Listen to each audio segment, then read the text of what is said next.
बताइए, पूरा आप अपने धर्म के कानून को मुसलमानों पर लगा रहे हैं।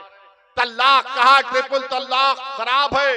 मोदी जी ने कहा ट्रिपल तलाक खराब है। कल भी कहा ट्रिपल तलाक के बारे में। मोदी जी, हमारे पास तलाक का कॉन्सेप्ट है मुसलमानों में।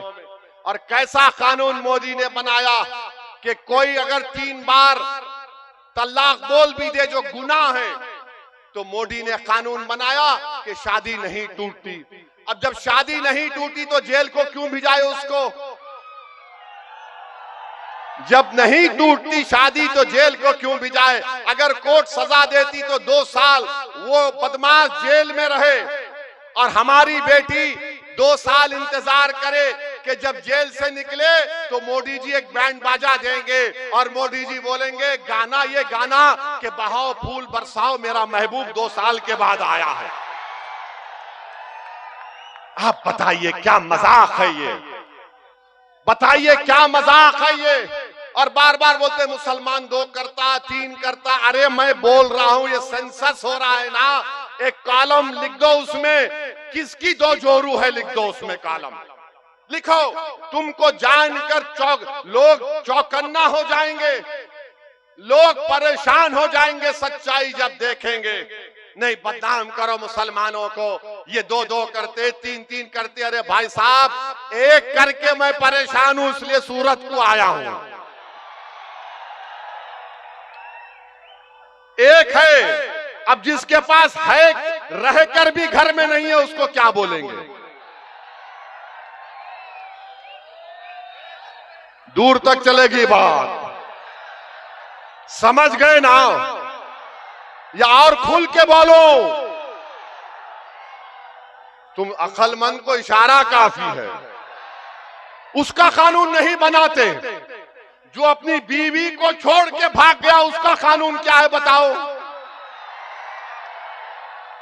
हम अपनी बीवी से लड़ लिए, 1 दिन 2 दिन और बाद में घर को जाके चलो बेगम हो गया, आप कान दो।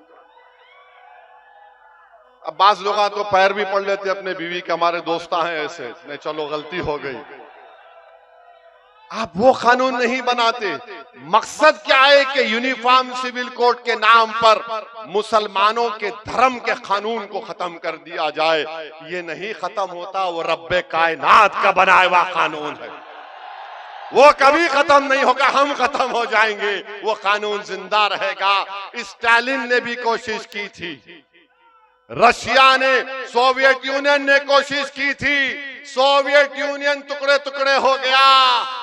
मदरसे आज भी आबाद हैं और कल भी रहेंगे इंशाअल्लाह ताला।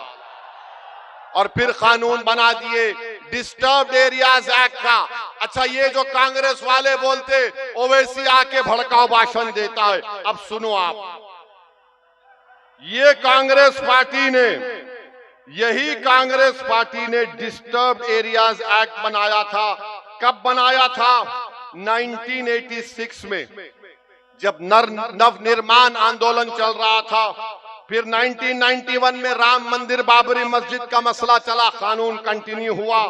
अब बीजेपी ने एक कानून को ऐसा बना दिया 2026 में कि अगर कोई हिंदू या मुसलमान हिंदू को घर बेच रहा है या हिंदू भाई मुसलमान को बेच रहा है, तो बीजेपी कहती है अगर किसी को तकलीफ है, वो तकलीफ अगर उठ गई तो तुम नहीं बेच सकते। अरे दोनों एक दूसरे से राजी हैं, बेचने वाला राजी है, लेने वाला कीमत देकर ले रहा है, तो तीसरा खड़ा हो जाएगा कबाब में हड्डी की तरह। नहीं नहीं, मेरे को पसंद नहीं है। अबे तेरे को पसंद नहीं है तो तू कीमत लगाना। नहीं, तो बीजेपी ने कहा एग्रीव पर्सन। फिर बीजेपी ने कह दिया, कानून में कह दिया कि